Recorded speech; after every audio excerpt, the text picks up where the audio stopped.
we'll make sure everyone gets an opportunity to speak on this matter. With that said, so wait a minute for Jessica to get down here.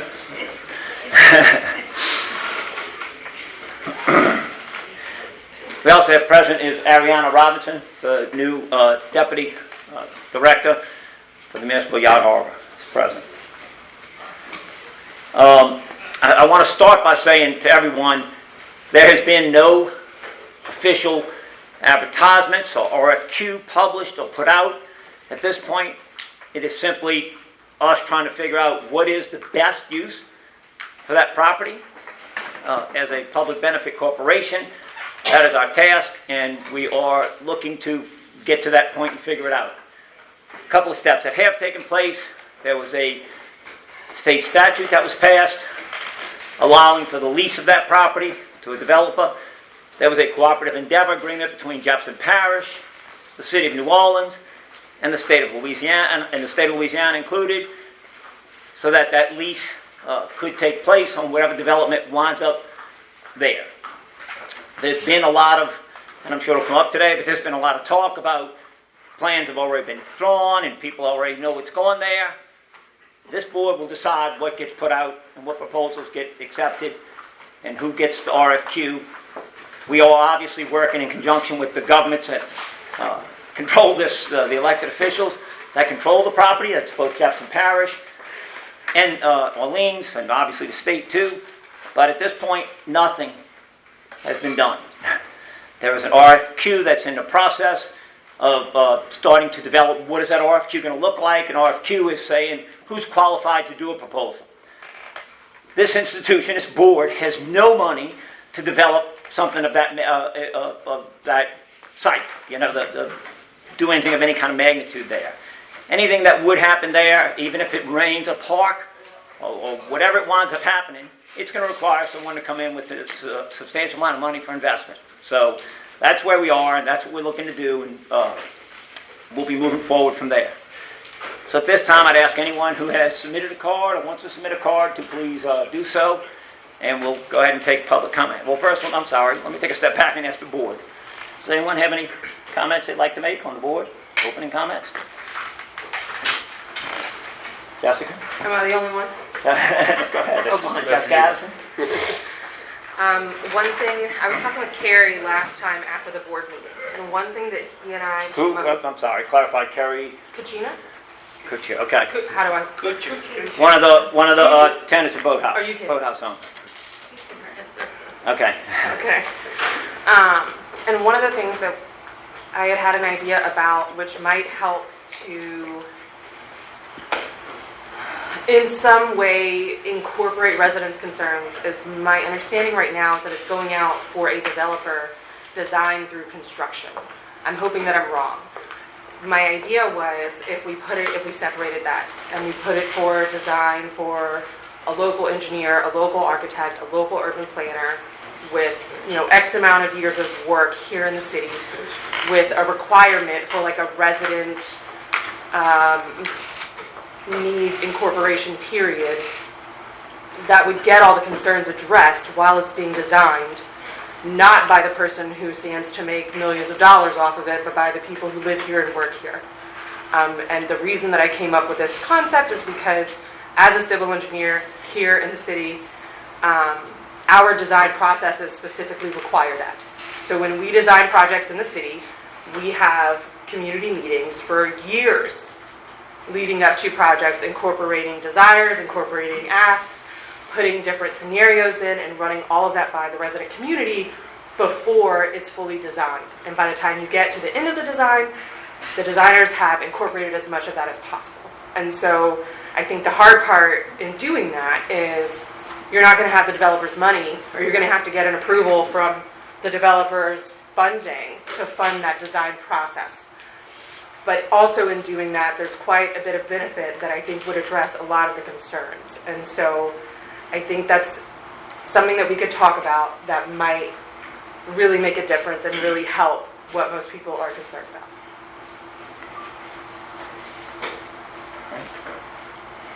So I think we need to be careful. I agree that in public work, there are design meetings, etc.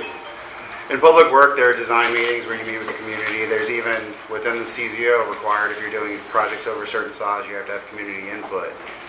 The fact of the matter is what entity is going to pay for that design process without knowing they have the ability to develop the property. If you don't put out an RFP for a developer who knows he's going to control the property, he's not going to put forth any funding to go through that design process. Additionally, you know what I mean, if you tell a developer you can have this property, but you're going to have to wait 4 years while we run the process, I can guarantee you're not going to have very many people interested, and the people who are probably not going to be the best developers. So that's just, I want to be careful about coming up with ideas and promises or concepts that are new in a way that have not been done before in private development, which this would fall under, that gets people thinking that there's going to be that ability, because I don't know the legal route and how we would achieve that. So,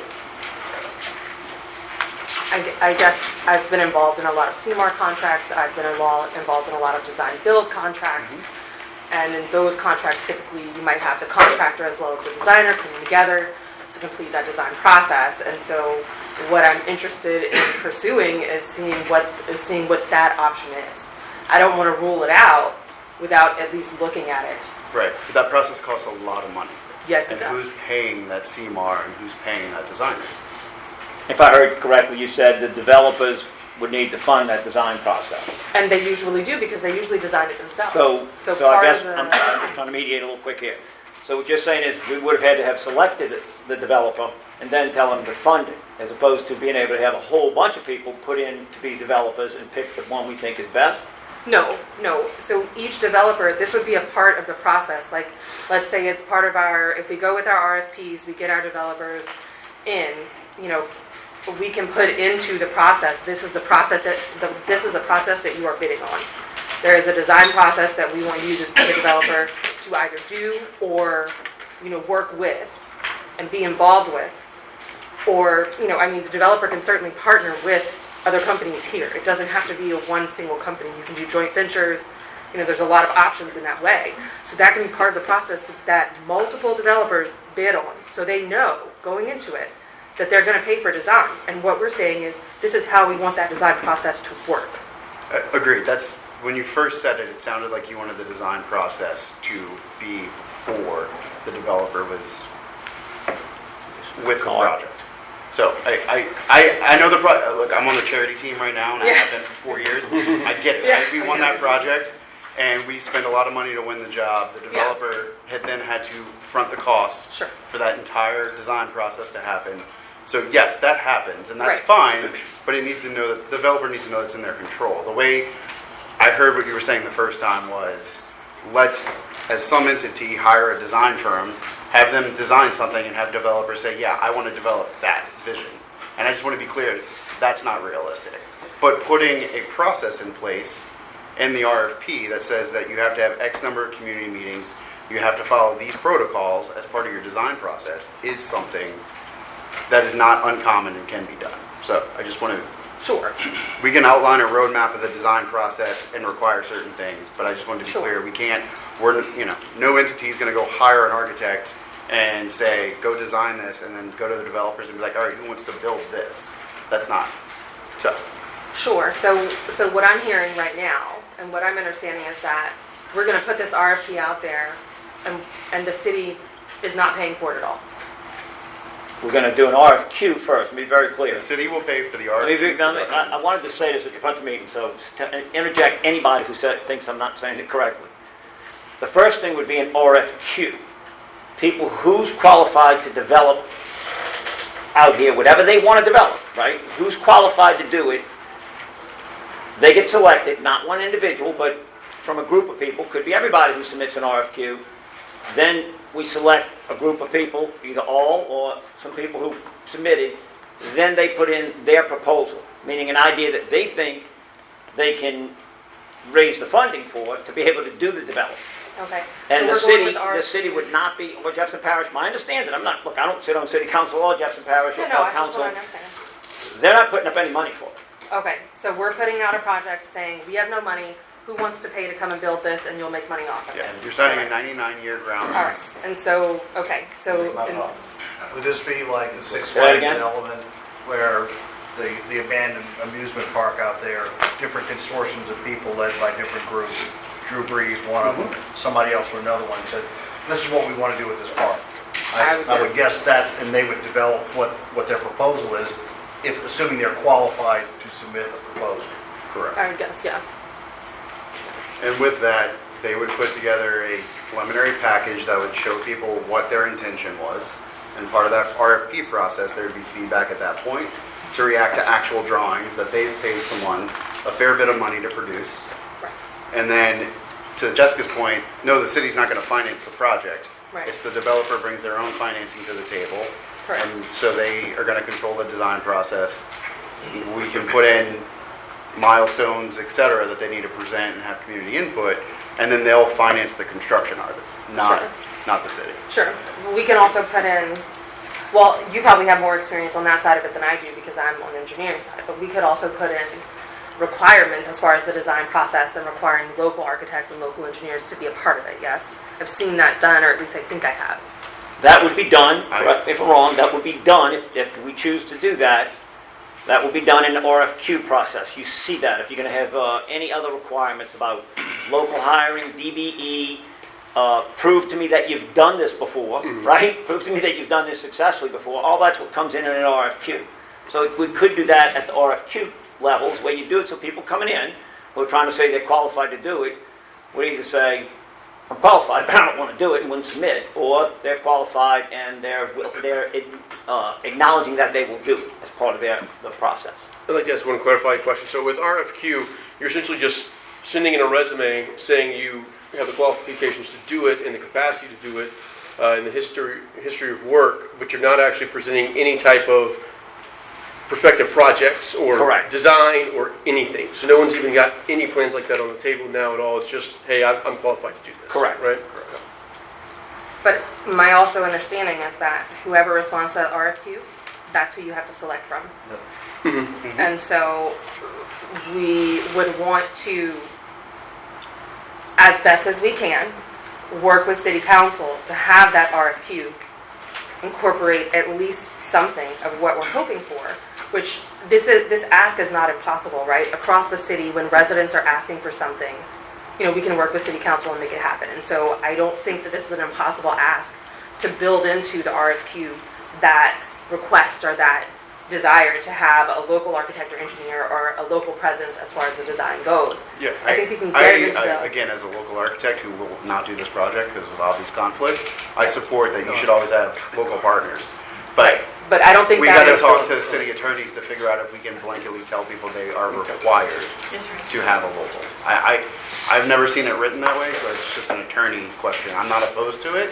I fully agree and support that there should be local presence. Sure. But I'm not going to guarantee that until an attorney tells me that Yeah. we aren't going to get immediately shut down. No, I mean, What's the- absolutely. If you have local architects and firms, engineering firms designing it, I mean, do they have say over what happens? Isn't the developer the one that's paying the bills and is the boss on that job? What would that benefit or how? Well, sure, but the developer is not going to override the engineer's saying, right? The developer is not going to say, I don't like what this architect did, so I'm going to change these and put my stamp on it, right? I mean, they Okay. could, but that's going to be at their expense, and they're losing all the work that their architect just did. But I think the benefit of having the local presence is that process, right? We're not just looking for a local architect engineer, we're looking for someone local who will go through the typical resident input process that we've seen. So in the RFQ, every RFQ I've ever looked at, and I'm not a super expert on it, but every one I've ever seen has that criterion there, that they must have community meetings. They might say a certain number of community meetings and get community input. So I don't think you'll ever see an RFQ for public dollars that does not have that and mandate it, and to what level we can put into the RFQ. So they know going in, well, that's cost money, right? It's a developer, designer, that it costs money for me to have those meetings and orchestrate them and put out the notices and do everything, and that's fine. We need to just let them know what's expected of them. And so, to your point, yes, that there will be community input in what level we want it to be, more than just public meetings. I won't say just public meetings, but more than public meetings saying you'll have to hire a certain percentage of your workforce, engineering professional has to be local. We could put that in there too. We also have to ask ourselves, does that limit the number of people we'll have putting in, for the jobs, and whether it's worthwhile, and that's a decision we'll have to make as a board. Well, no matter what we put into the RFQ and the RFP, at the end, we have to have Louisiana licenses on these drawings. Like, we can't have... Well, we don't even have a choice in that matter, it has to be, right? But that's what I'm saying, right? And so what you It might... seems kind of moot to bring it up. I'm not arguing, I'm just saying, if it has to be that way, do we put that in the RFQ, that you have to follow the law? No, I think you need to specify, because, for example, I work for an international company, and we have licensed engineers across the country, but we have 6 people in New Orleans.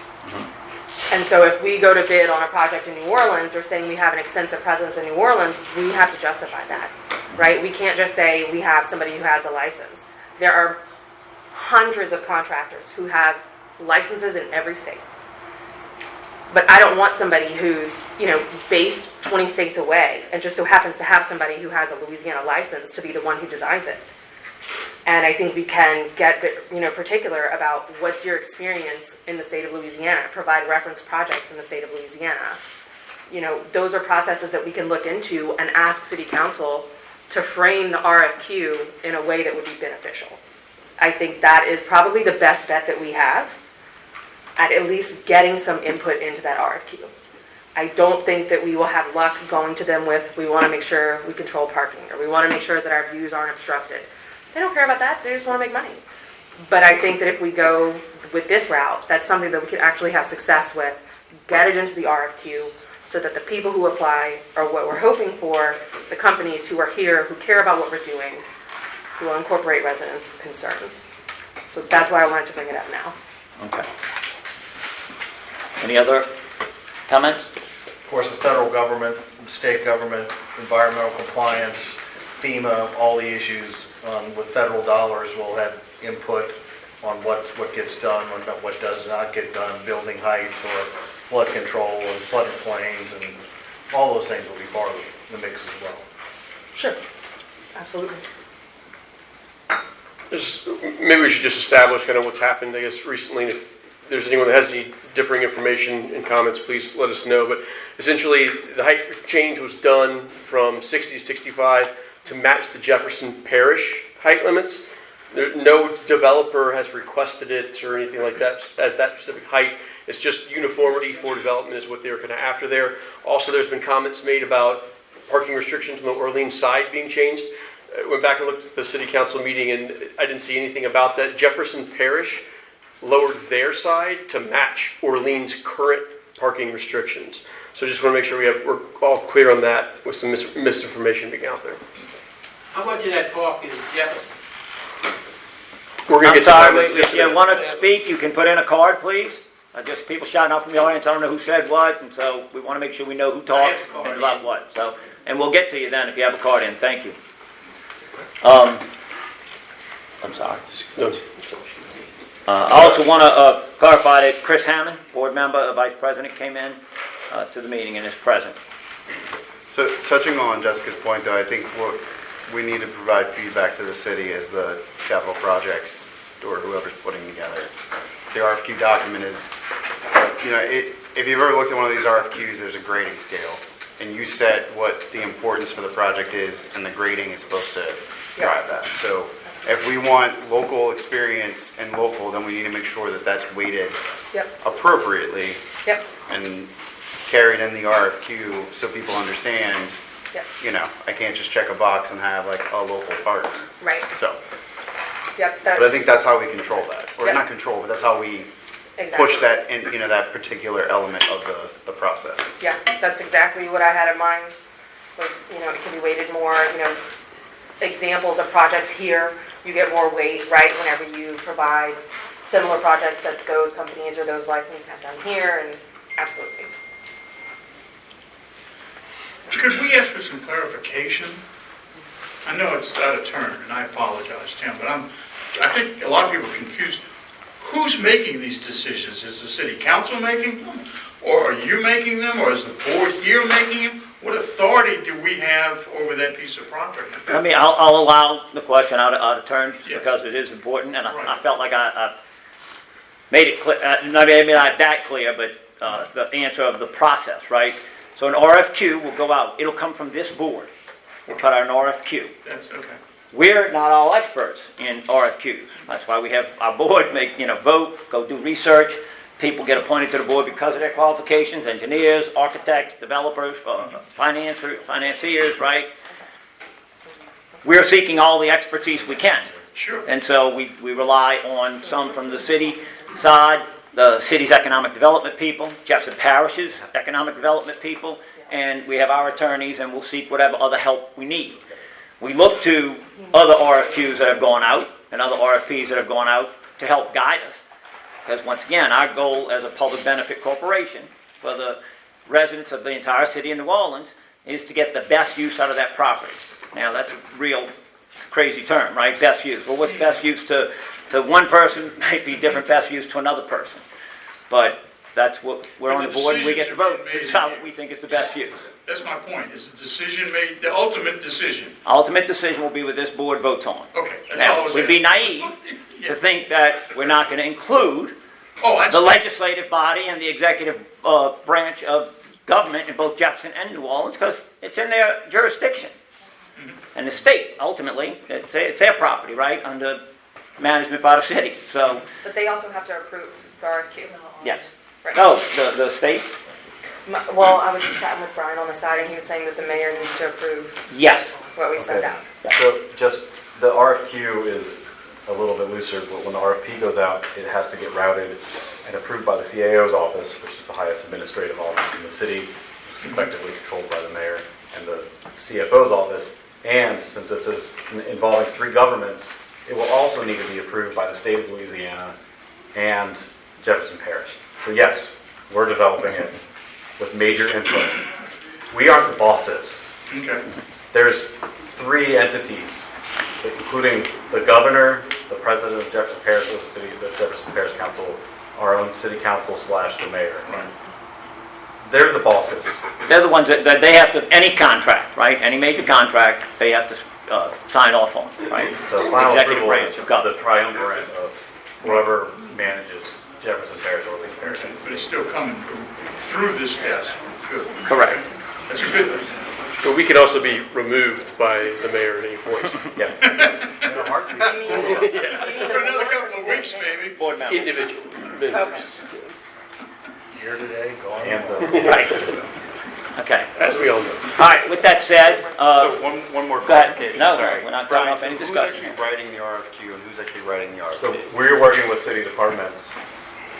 we're working with the, Okay, so right. economic development will write Economic it. development is spearheading We'll it. review it. Well, we'll be writing it too. I mean, Okay. we We'll write be having our our own. input, there's a committee, that'll be doing it, we'll have Are we going to get people sitting on that. So we send back to you? I'm sorry, Jessica, say it out loud. We all can hear, I can't hear you. I was asking Brian specifically, is the input coming to Brian, director, or is it coming to Tim, or is it coming to the whole board? It'll be coming through Brian, we may get copied on it, but I'll make sure the entire board sees it. So when the draft RFQ comes through to Brian. Which, by the way, let me say this too, is months away. We're not talking about an RFQ that's Okay, coming out in the next few because weeks a or couple months of or months anything. ago, It'll be you very, said very they were dotting clear. i's and crossing t's. Yes, but I So see, that doesn't sound like a long time. I got it, that's why I want to clarify it. I regularly check with them and go, where are you with that, buddy? What are you doing, you know? And I can tell you, as of yesterday, they are still months away from doing it, from issuing any, even thinking about issuing an RFQ. Lots of There'll be I's plenty- and T's. Lots of T's to cross and I's to dot. So I just want to clarify that. You're not going to see something coming out in the next month, week or so. Is it- I'm told it's several months away before they even are thinking about the RFQ. And there'll be a lot of back and forth on it for input. Is it one person or a department? Like, is it like Jeff Schwartz, or is it like a whole department? I think you probably have the purchasing and legal on it, but Jeff Schwartz is leading it up as Economic Development Officer for the City of New Orleans. Okay. He's done a bunch of these. And I want to say, one of the major reasons we're having this meeting, folks, is remember, I heard clearly from a bunch of the faces I see in here at our meeting, we would like to have input before the RFQ goes out. Whereas normally it will be once developers, people who are qualified to do this type of project. You know, think Six Flags, think Charity Hospital, right? Then they start having the public meetings to get proposals on what they're going to do. Because they could have turned Charity Hospital into another hospital, a hotel, condos, almost anything they wanted. But developers have to have faith that they can do it and raise the money to do it. And so that's generally when you start getting all the input into what's feasible. We heard loud and clear, we want input now. And so Jessica brought up a very good point at the beginning of this, getting local people to be part of this development team. And so that's why we're here today, to make sure that the RFQ comes out with what this board believes is best for the use for the property. Okay? So I have a question for Brian in a minute, but from experience, outlining that process again, I was the project manager for the architecture team that is doing Charity Hospital. I'm now in another role with that project. But that project came out through the LSU Real Estate and Economic Foundation. Okay? Similar process. They put an RFQ out. They selected 3 developers. And the process of while the RFP was out on the street or about to come out on the street, LSU Ref went out and held, I think it was a series of 4 public meetings where everyone could show up, and the developers were invited, not to participate in the sense of make any presentations. We sat in the room, right, as part of his team and listened to what people wanted and tried to develop our proposal based upon what we were hearing from both LSU as the ref as the entity who was going to make the selection, but also the public. So the RFQ process, we can put some things in there, right? But it's not going to be as impactful, and it's going to be important that we, as an entity, have this kind of meeting once the RFQ is done, so that we can get the people who are actually selected to show up and hear what you have to say in that moment. Okay, we can talk about it tonight, but what I'm saying is we can make a list of what everybody wants, but until people are at the table with actual skin in the game, it's not going to have the same impact, and that information is not going to make it in the RFQ in the same way, because an RFQ is just going to basically say, what have you done? Show us how good you are, wow us, and then we'll move on to the RFP. So I want to make a note that we need to preemptively, when we know the RFQ is coming out, schedule, whether it be every 4 weeks, 6 weeks, 8 weeks, through that process, a series of public meetings where people can show up, talk. The charity, the LSU ref, the way they did it was they put up different sections with whiteboards, and people could literally on a whiteboard write down what they wanted to see based on certain aspects of the project. We document all that. We give it to the developers, and then as a board, right, we're a part of those meetings as well, and then we see how much they responded to that, and we personally, or as a board, weigh which of those elements are most important in making that final decision. Mark, let me ask for clarification. You said RFQ. You meant RFP? Developers were selected. It was the RFP process where that was happening, correct? The RFQ is when the developers were selected on who could participate, right? So between the RFQ and the RFP is when these I thought meetings that's what you happen. meant. You said RFQ. I just wanted to Yeah. clarify. It is, We're talking so about the RFQ, once that happens, the RFQ is send me your history, send me your financials. Right, We wanna what make I'm sure saying you is got- when- we're not wasting our time. right, when that You can do happens, this. it was three groups. All of them were invited to come participate in the meeting. So when the RFP came in, and then they shortlisted 2 people, and there was another series of things. Once that happened, everyone had the same information. They knew the public's input. They knew what they wanted. They knew what LSU ref wanted. There was a whole series of ULI study, all kinds of stuff. And so you were supposed to respond to that as a collective.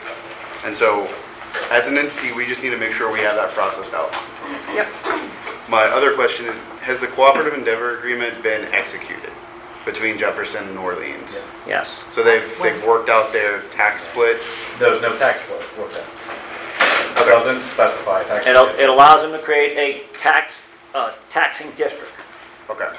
Or But they still haven't worked out the details. They haven't worked out who's So, I mean, going to that- get what split. So everyone knows, that's a big That's part of gonna take a why, while. Yeah. that's why this isn't moving forward. Yeah. Because here's the deal. Orleans or Jefferson aren't going to move this process forward until they know how much money they're going to make off of it, right? And so that, a big reason why, Tim has said in the past, oh, it's coming closer, and it hasn't happened, It's because they probably both have 10 other things that are constantly a priority over figuring out how much the tax split is on this. So, that was, No, good point, very good point. Any other board members, anything else? Okay, let's go ahead and start our comment cards, please. We have a public comment from Rick Thank you. Sinclair. So we're gonna go just in order they were submitted, right? Yes. Right. There's okay. additional ones. No, People I have was filled the out. last one submitted, to be fair.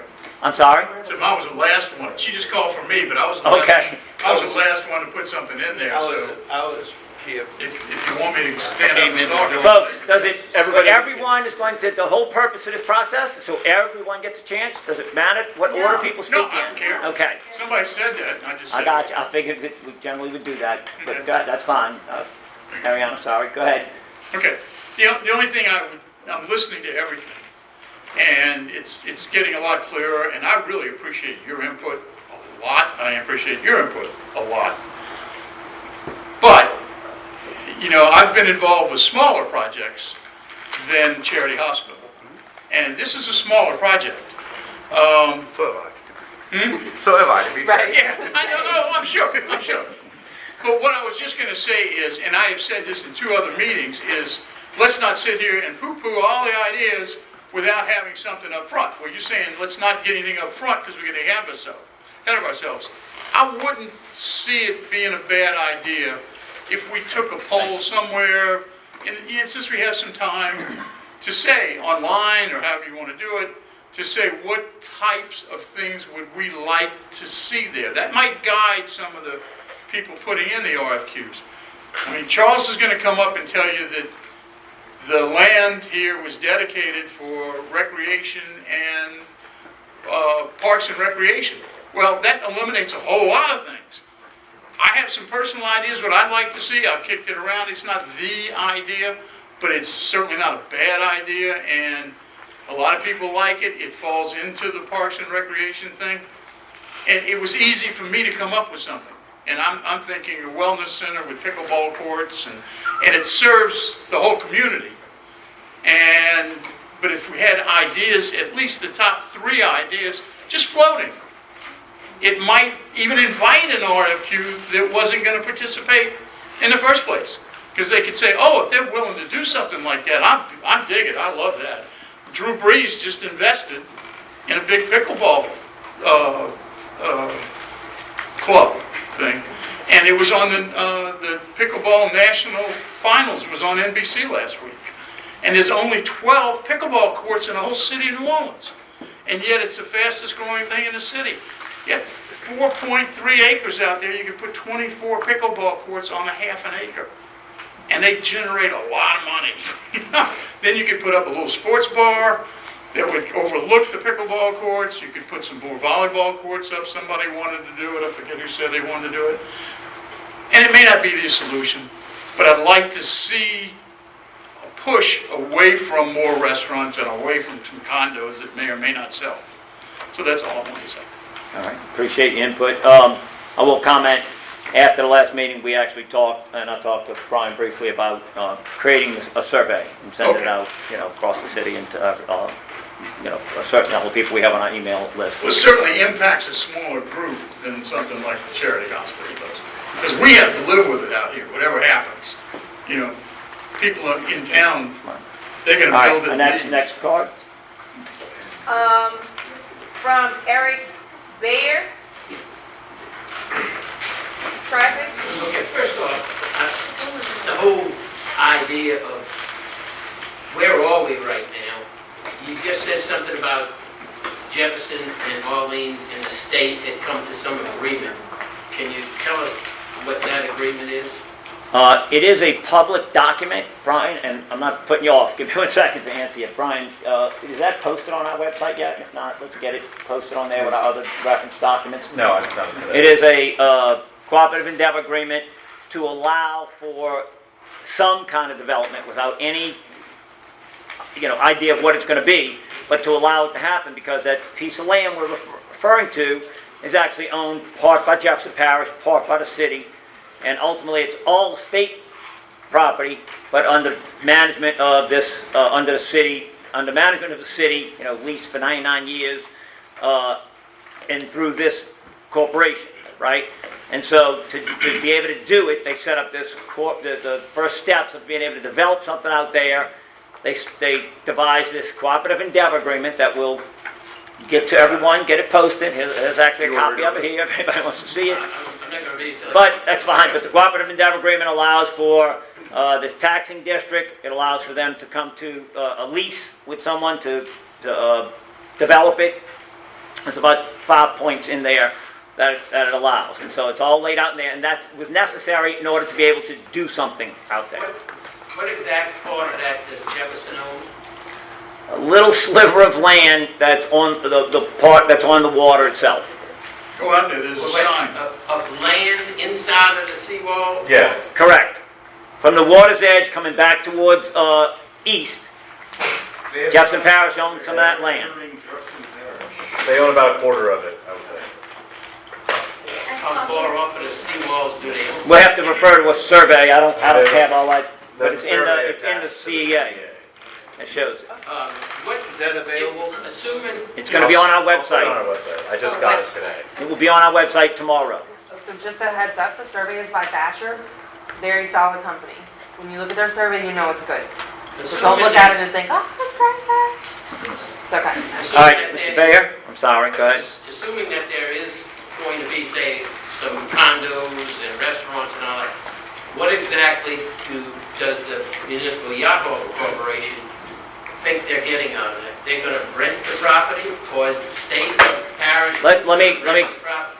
take a step back. Let's not assume anything, right? Let's start with that. But two, the idea would be to get the, if it would, whatever goes there, make sure that it provides some kind of economic boost for the board to be able to conduct this business. We're always hearing people asking for additional things. The grass isn't cut enough, security's not enough. It would be beneficial to have some income from that piece of property to get it developed. You're going to have What's your time? you're gonna have some expenses too on there if you have a big project like that. Some kind of way it's going to fall back on you Is that guys too. time? Well, it always, I know because we answered this question, I just was giving him an extra minute. But yes, it does all fall back on us, but that's why you have a developer, and part of development is you have to do it. And so it's done like that on a regular basis in other developments. Could I ask the board members that want a building type structure of some kind out there to tell us that that's what you all favor rather than having some type of a park or a pickleball or something other than you want a building? Do all of y'all want a building? I mean, I think I'm not interested in polling the board, and I don't think it's appropriate here, but I have no vested interest in it being a building or a park. I have a vested interest in doing what's, I think, best for the residents of the city of New Orleans out here, because that's what I was appointed to do, and by the state statute that established this entity. Next comment is from Liz. Oh, yeah. Okay, so several years ago, at a board meeting, somebody came. I'm sorry, Liz, what's the last name? Do you have it on the Miguel card? Pun. I'm sorry? Right here, Miguel Pun. Sorry. What's your last name, Liz? Go ahead, Liz, All I'm right, so sorry. that's all right. Several years ago, at a board meeting, somebody came and put on a slideshow, had lots of handouts, regarding, developing this property. It was pretty impressive, whether that's what you wanted or not, is besides the point. Somebody has already gone to a lot of trouble to, put a proposal out there that actually looked, pretty darn nice. Whatever happened to that? Does anybody know? I mean, it was a big deal. Do you know who presented this, what you're talking Years about? ago. Is it the Regional Planning Commission? I think it was the Friends of the West End and the Army Corps that she's talking about. The Friends of the West End had, when they were trying to figure out where the pumping station was going to go, they had an enormous amount of planning meetings out here. And they... Excuse me, I'm sorry, we are going to let people talk. I don't want to take away from her time. Put a card in. Well, that's all right. So you don't know who made this, you don't know who made it. I know of the Regional Planning Commission in 2017 put together something. It may have been them, and we'll see if it was, but go ahead. I don't want to Wayne take away. would Go ahead. know. It was the Because he Regional was Planning here. Commission's idea. Okay, so yes, we've all seen that. It's a 100-something page report that the last consultant referenced when they came in April and brought us something, Tony Hackett, the Hackett Group. No, it was not that one. It was before that. So it's not the one from the Regional Planning Commission in 2017 Nothing that ever Tony Hackett happened. referenced? Not the people that came at some board meeting, like maybe the first one that we had in this building downstairs, not that. Okay. This was from several years ago, when we had meetings over there, in Lake Vista. But, I don't know, it's pretty elaborate, it's already done. Just curious as to, I mean, it's gotta be around here somewhere because. Right, I'm sorry, I won't cut into your time with this, but Brian, are you aware of what she's talking about? Can you check with It's the Wayne? Regional Planning Commission by Dana Brown. That's absolutely the one you're talking about. That's the only one that's that in-depth. Oh, because remember, at a meeting that was here, some people came and you guys spent another like That was Tony Hackett. $15,000 for them, Right. $15,000 for them to talk about like the hardware store. Right. and Not that one. shop. Not that. No, the one before that, which was fully developed with lots of Yes. drawings. That was the Regional Where Planning boats Commission. would come up Yeah. and the boardwalk and. That was regional, and that still exists, and Okay. that certainly people will use that when referencing development. It's just that Nice. our entities don't have the money to pay for it, right? Is that why it's not built? I don't think it was ever. It was not It a, was let never that be one. clear, when we talk proposals, it was not a proposal, Just it like, was, here's an idea. Okay, cool. my understanding, that was, they were hired or whatever, appointed, I mean, the Regional Planning Commission works for the regional governments, right? Think City Council, Jefferson Parish Council, and they were hired to come up with what they would determine to be a best use in their opinion. Regional Planning Commission hired Dana Brown came up with that. And that's what you're talking about. So, There's been no action on it, not from this board and not from the city. My guess is that any developer, when they're submitting for it, would search that out and see it and know that it exists. I'm not saying they're gonna, take it and redevelop it, but if you're submitting for quals, anticipating this RFP, you're probably gonna know what's already been presented for the area. Next comment is from Troy Gilbert. Hi, everybody. I'm here representing the newly formed West End and Bucktown Restaurant Association.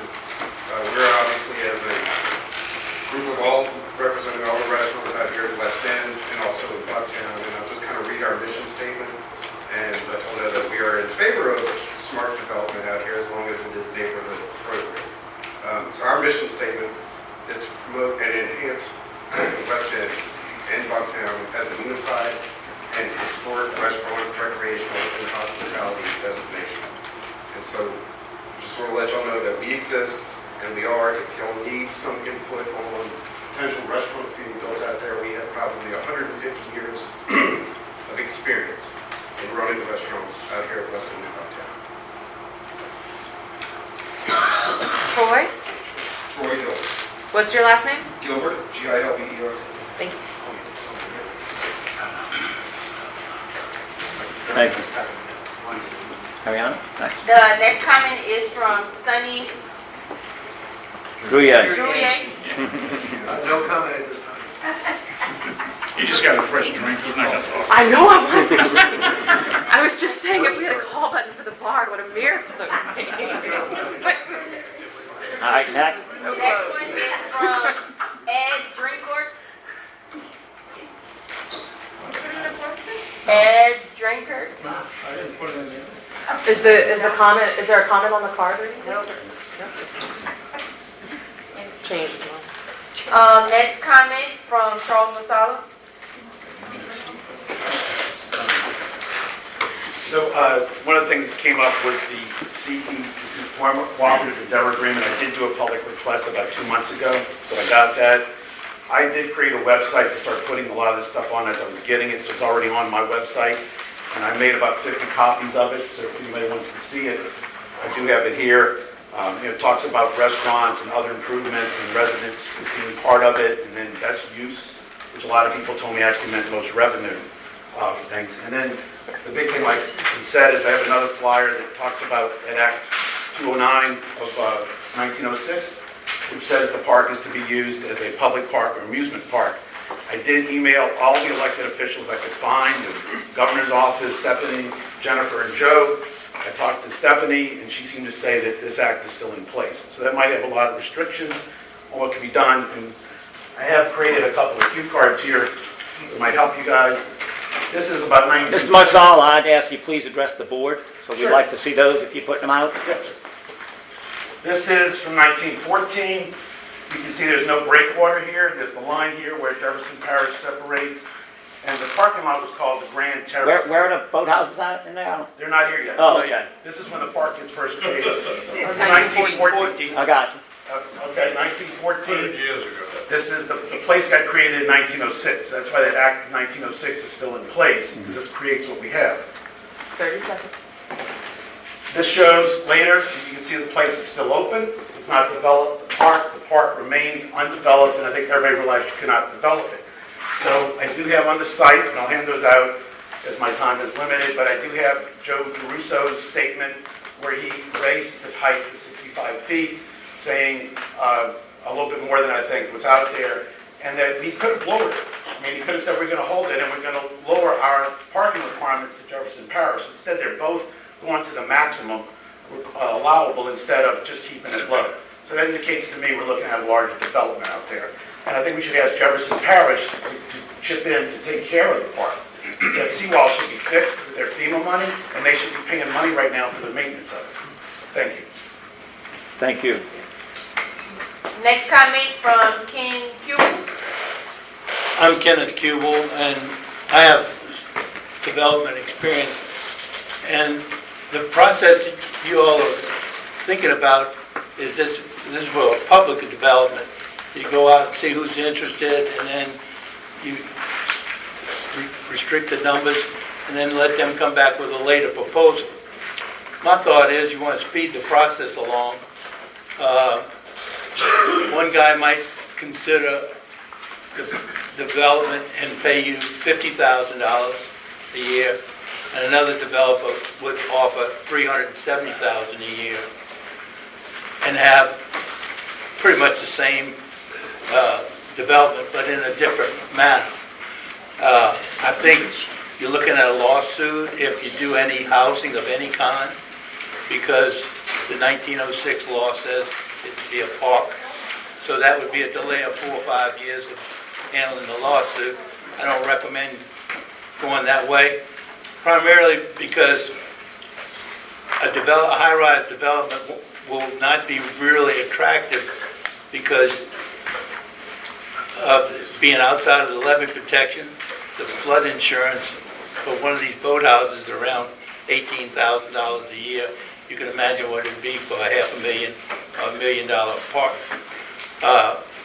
It wouldn't afford low-income housing because they will not have access by bus transportation, and they'll be in a flooded area. You know, if a hurricane comes, they can't get out. We could have death and destruction. The road is full of water about 10 times a year. It closes the yacht club and the fuel dock and the municipal operations of New Orleans Yacht Club because people can't transport through the depth of water. My thought is that you set forth a proposal requesting development interest, what they will pay, what they're going to build, who they're going to use as engineers, architects, and developers, and their prior experience. And then you know which one is going to give the best buck for the development. And I say to you, in keeping with the law, you could elevate that parking lot 30 feet and put a slab and put pickleball courts up there, volleyball courts on the bottom, parking and whatever. I don't think you could get a bar in there because that might not go with the code. But there's things that you can do to make it very nice, yet it would be low profile to the development of the sun being available to the boathouses that, you have rented to. And I think that's the way you should do it. If you go the other way, you're going to get a bunch of people, and they're going to give you all that, how great I am and what my financial worth is. And then you say, well, can he do the project? You really don't have that answer. Would it be acceptable to the board? You don't have that answer. I'd say put your money up, what you want to pay, and go from there. Then you can select the guy with the most qualified experience, the most qualified financial ability, and the most qualified project that would be the lowest impact to the adjoining property owners in the district. Thank you. Next comment is from Stephen Doody.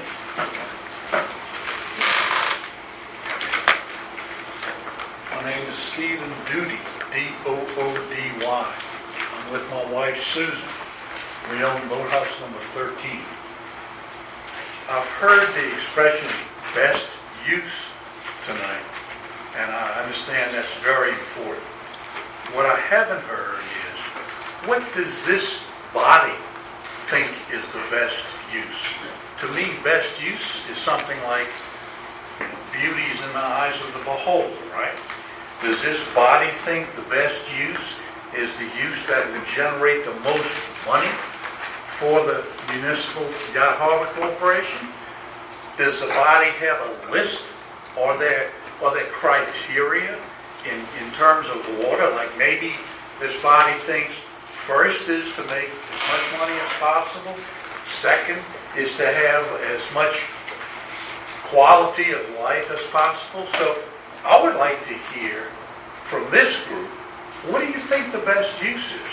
And I think, Mr. McConnell, you said it earlier in response to this gentleman, when he asked, and you said you think it would be inappropriate to poll this body.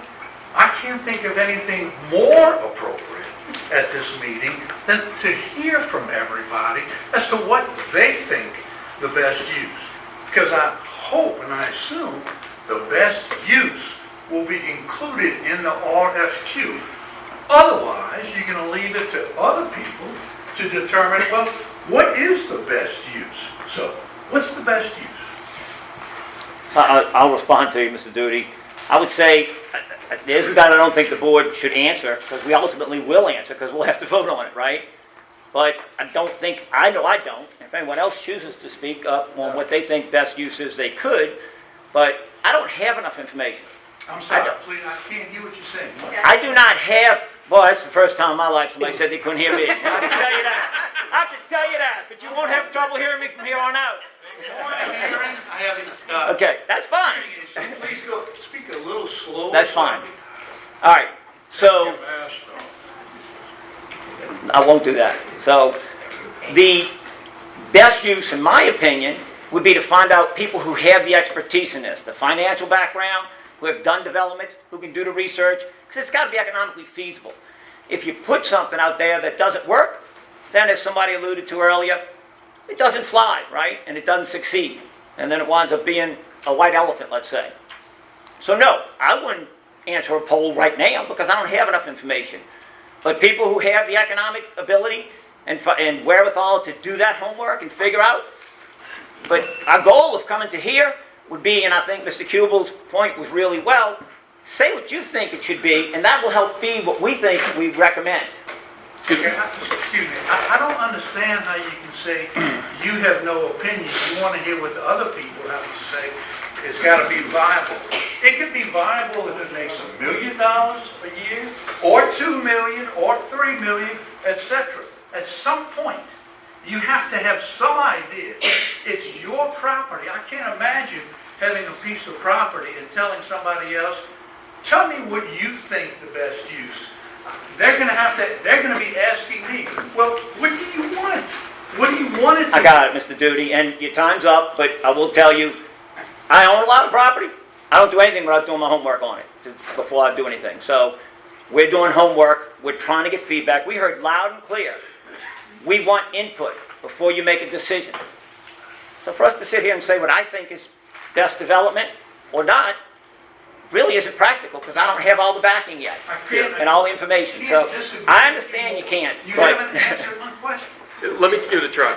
At this point, we can't say anything other than responsible development, because we're here representing stakeholders. You guys are just one group of stakeholders. The rest of the city is another group.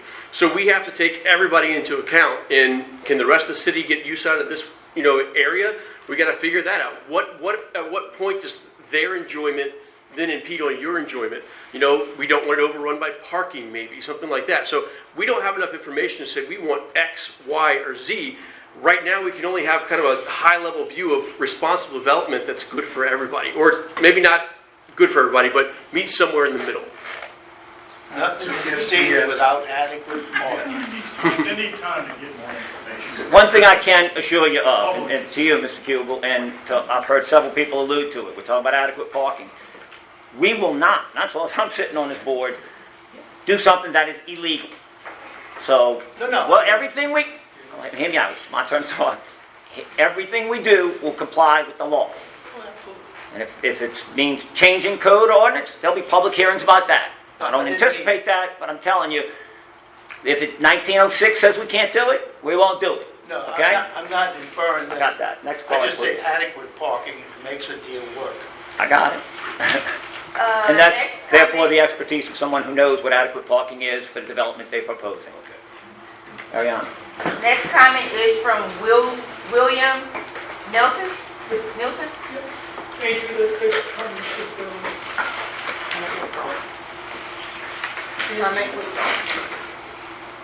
Next comment is from Sue Drinkit. Hi, most of my stuff has already been asked or answered, but got a couple things. I'm worried that if the goal of the mayor of New Orleans, the president of Jefferson Parish, and the governor is to maximize finances, that we're going to end up with a high rent. So I'm hoping best use can somehow be made into something like, where's the restaurant guy go? He left two or three restaurants, kind of put it back like it was. And in an ideal situation, hell, put that bridge back over in Jefferson Parish. Or put on a pickleball court, but no way do I want a high rent. That was a debacle, but almost had one over there, so. And I'm assuming the Corps will be watching so we don't interfere with the pump station as this goes. Absolutely, we'll comply with federal regulations on that Yeah, front. and do we have any lawyers on the Corps? We do not. Okay. Good. I don't believe. Plausible deniability, all right? You guys let me. The last board was nothing but lawyers. Another comment from I'm sorry, Eric. you finished, Sue? You good? Okay, sorry. Another comment from Eric Beer. Are you That's good? all right. You good? Okay. Next comment from Elliot Brett. So I put in two comments, I don't know which one is, but I'll address them both. One is that when you referred to the RFQ coming out first, I didn't know if that was, are you going to try to compare if somebody qualified, just to give you some background, I used to play volleyball at Coconut Beach here. I think that my personal belief is that the best use of this space is going to be a recreational type space, not condominiums. Restaurants will be fine. When the Jaegers and the Doc were here, there was a lot of dancing. There was a lot of nightlife and a social hub. This area of the city hasn't had a social hub since Katrina, since that, Coconut Beach came back briefly, but when the pump station was built, Coconut Beach had to relocate. Bringing back some sort of a social hub, a recreational facility, is the thing that this area is starved for since Katrina, since Coconut Beach left. Some friends of mine back when we were making this push before made a rendering of this proposal to put Coconut Beach back and use the parking lot over there as the parking for the courts, and then you could have a pretty good number of sand volleyball courts right out here in this area without disturbing any of the oak trees or the camphor trees. We had already had this ready to go. We presented it many times. We had hundreds of volleyball players at all the city council meetings, and and never could gain some traction. And this area hasn't gained any traction since then either. So that's what I believe the highest, best use of this area is recreation and bringing back, lakefront athletics. And the other comment was that in such a thing like this, in building a volleyball facility, I don't want the developers of a volleyball complex to have to go up against condominium developers in their qualifications. They're not trying to build condominiums, but Bruce White has built more volleyball courts in this country than anybody else. And he knows how to make them drain whenever the rain comes and preserve the sand in the courts and keep everything together so that this facility never has any downtime. And in all these storms that we've had all year, by 6 o'clock in the evening, the courts are dry and ready to go because he is an expert in that. And so I want that to be included in the RFQ, in the development of qualifications, and in the evaluation of who is trying to build out here. Thank you, Mr. Brett.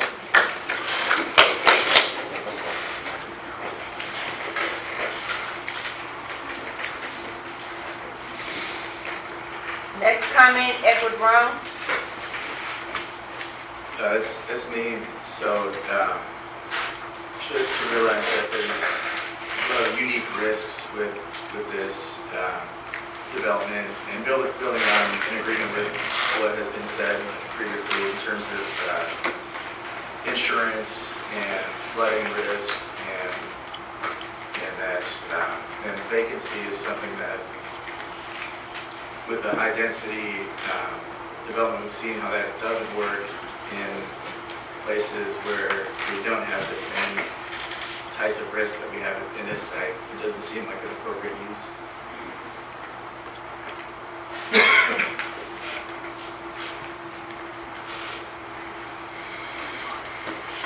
Next comment is from Jacques de Blabla.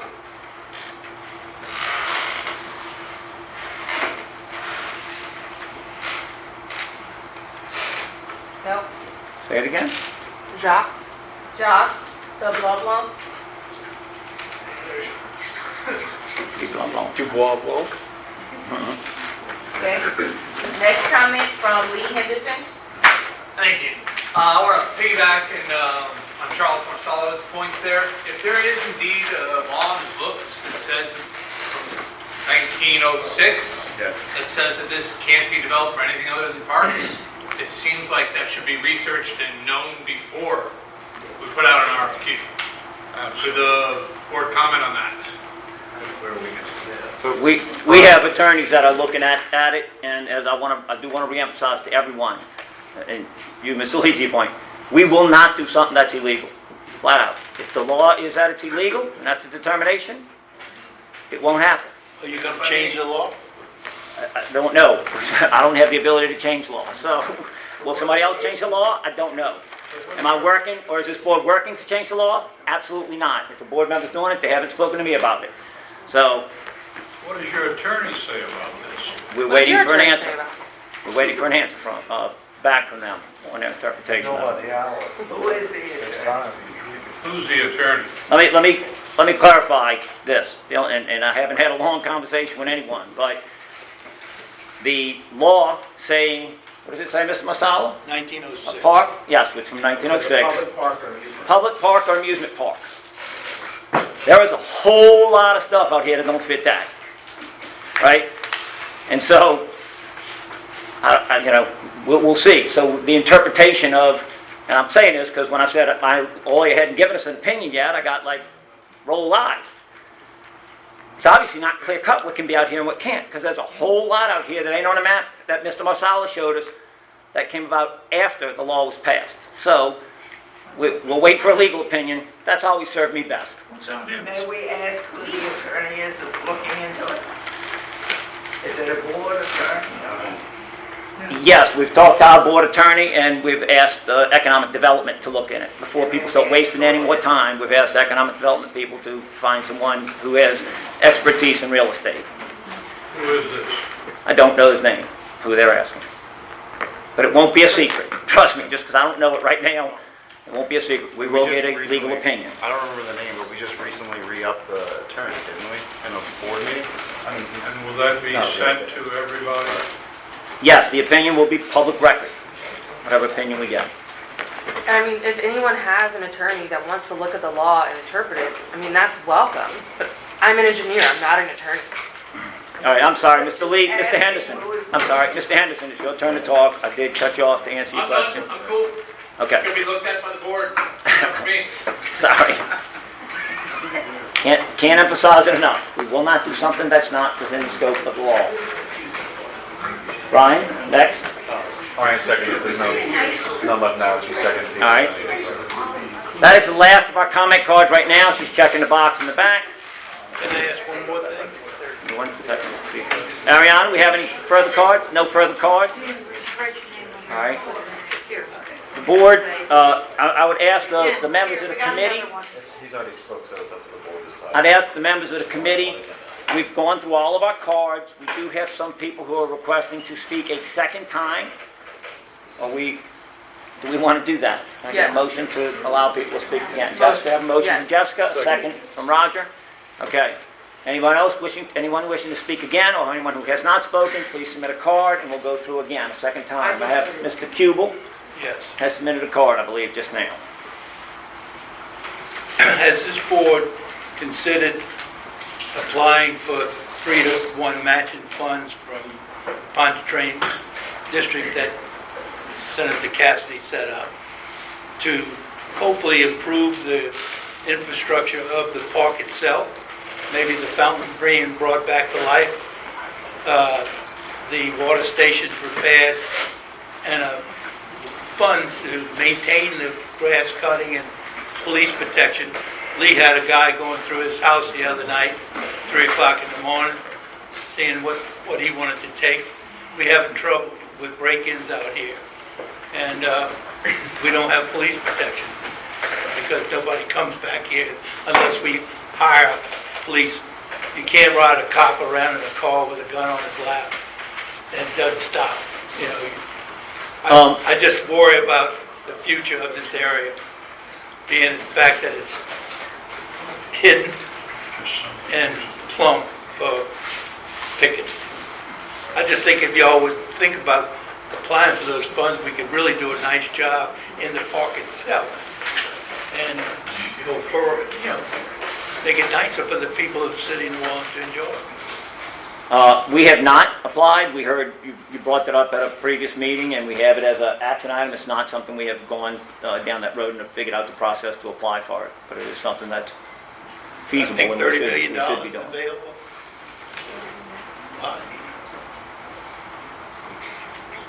We have another comment from Charles Masala. I want to thank you, the board, for letting us keep going here, and thank you, Chair McConnell. I am going to disagree with one of your statement, though. This picture, to my knowledge, everything in the original act of 1906 was outside the park, so everything else we saw that was going on out here was actually outside the parkland. And I think that might, so I think we might look at that. The other thing we should clarify is, I measured it last night, and I only came up with 2.2 acres if you save the heritage oak trees. And we haven't talked about, there's 20 plus heritage oak trees. Are we going to have setbacks and everything else? So when we decide how we're going to put out the bid, we might only have 2.2 acres that's usable if we're going to save those trees. I did last week go to the National Conference on Land Trust. It was in New Orleans. One of the nonprofits that's here in the area suggested I go because they would love to work with us keeping this as open space. U.S. Fish and Wildlife, I met with them. There's a lot of grant money that's available to just keep it open space and look to retain it. I think we've got to look at that hard. The other thing is that Jefferson Parish does have a video out now. Came out yesterday, it was sent to me. It's 5 minutes long by Jennifer Von Franken. She's got a lot of stuff going on in Bucktown Harbor. But it's all, no restaurants, no motors, very quiet stuff, canoeing and everything else. Trees that you can climb, metal trees for the kids to look at, other things. So there's going to be a lot of parking here. And I guess one thought I had is if we really want restaurants so bad, the restaurants could be right over there because it's got 40 acres over there. We got 2.5 acres here. So why are we trying to do so much with just 2.5 acres? when it seems like we could get federal money to work with the nonprofits and keep it as open space. I mean, it just seems to me we could move forward.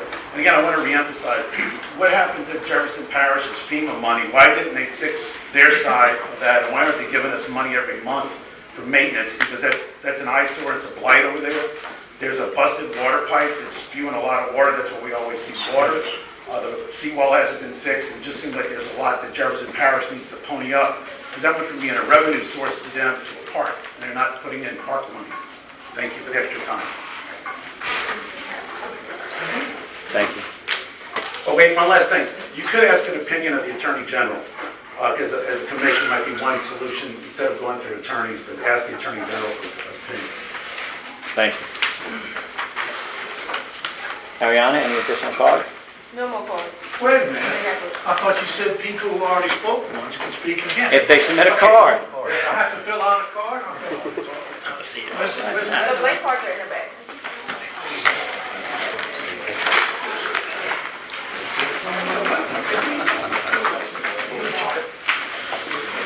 I get to fill out another card. So we can keep track of everyone who's talking. Well, no, but he already In a filled out professional one. manner. And you said if you already spoke, you can speak again. I said if you submit a card, didn't I? I believe.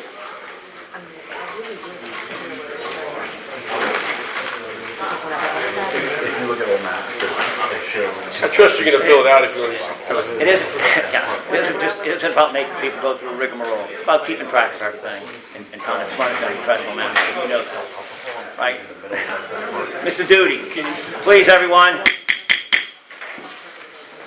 As I said before, I got hearing aids. I don't hear as well as I used to.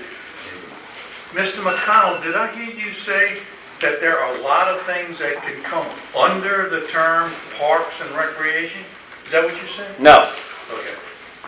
I thought you did, because if that is a notion, there are a lot of things that don't come under parks and recreation. It's parks and amusement. Second point, did you identify the lawyer who's looking into this for the board?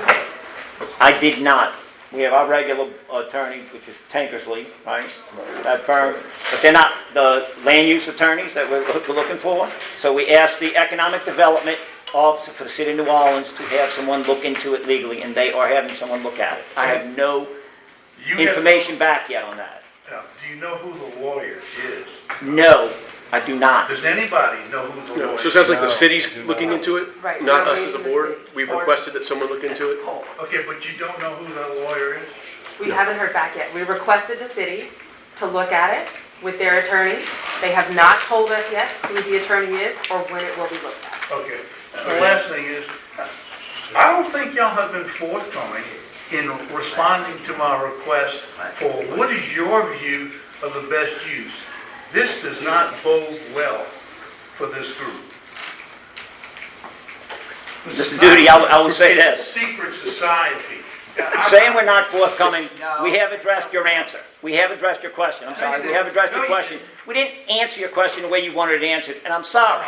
But I will ask the board, does anyone care to comment right now on what they believe the best use is out here? No. No, I'm happy to talk to you after about some concerns I have, but, Now. okay, Other people. happy to say, I'm worried about a single-use facility going up, and I'm going to advocate against that. So we don't want something built as a big I wouldn't like something built that's a big, monstrosity that can't be used in other ways if the initial tenant fails. I'll respond. That's all I can really think. Thank you. I'll respond. I'm not comfortable to answer your question because we are all, besides these two, volunteers who were appointed to this board a couple of months ago. I don't have enough information other than what I've said here to give you any indication on what I want. And I don't think that what I want is important anyway. So I'm not going to answer your question because I'm a volunteer that came in a couple months ago. So give me some time to present more than the options that I've already presented today out of my own time. And I will do more to see what I can do to help. You have to have some idea. Mr. Duty, we're not having a back. I Mr. just Duty, answered we're the- not having a back and forth. You asked for people to respond. I'm giving them an opportunity. We're not going back and forth. Absolutely not. Any other board members? Not that type. We're going to have it like every other professional board meeting. Last comment is from Sue Drinker. Hold on, I'm sorry. We have board members who are called upon. Hold on. Chris, Hold on. Sue, 1 second. 1 second.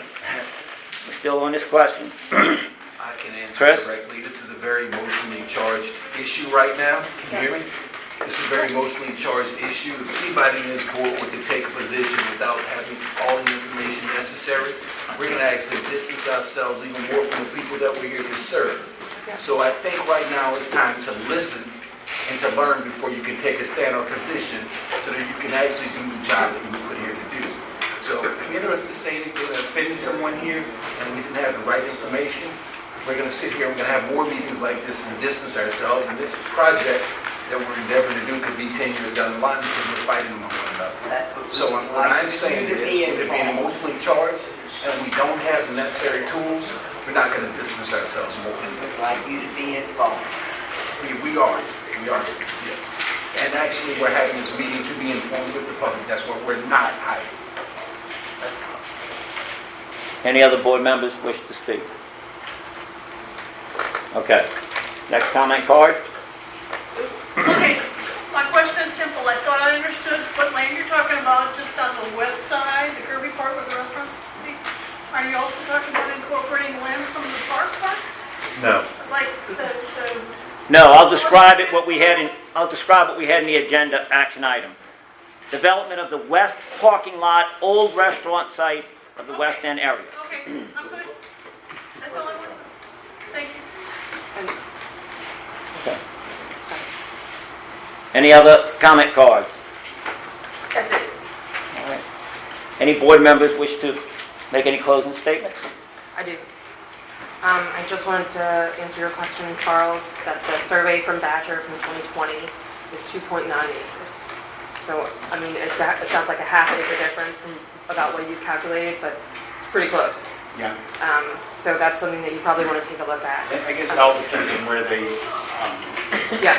if they went with the trees, I get the root system, they might have gone from trunk to trunk. Yeah, and so you might want to take a look at the CEA. The other thing that I wanted to say, Ms. Liz, is that the CEA already incorporates a community process. They've got a couple of community meetings required, and it kind of goes through a process to incorporate community requests, etc. So what I am happy to see is that that's in the CEA to start with, right? So by the time we get to the RFQ, it's going to be repetitive because it's already been incorporated in here, and we can expand on it and make it more robust to have more meetings or, et cetera. So that's one thing that I just want to say I think is great. I don't usually see that in the CEA between parishes, that they want to have that cooperative process. So that's great news. Okay, and that. All right. With that said, no other comments from the board, no other comment cards from the public. Entertain a motion to adjourn the committee meeting. Motion from Chris, second by Mark. This meeting is adjourned. Thank you, everyone. Appreciate it. Thank you all for coming out on a special meeting. We appreciate it. Just a regular committee We meeting. may not show it, but we Just a appreciate committee it. meeting, Ken. Now, one quick thing. That, the room.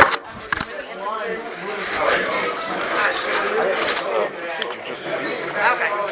I'm really interested in Thanks. You bribing me? Do we have to put these back tonight? I'm not an attorney, so I'm not gonna. We can go in and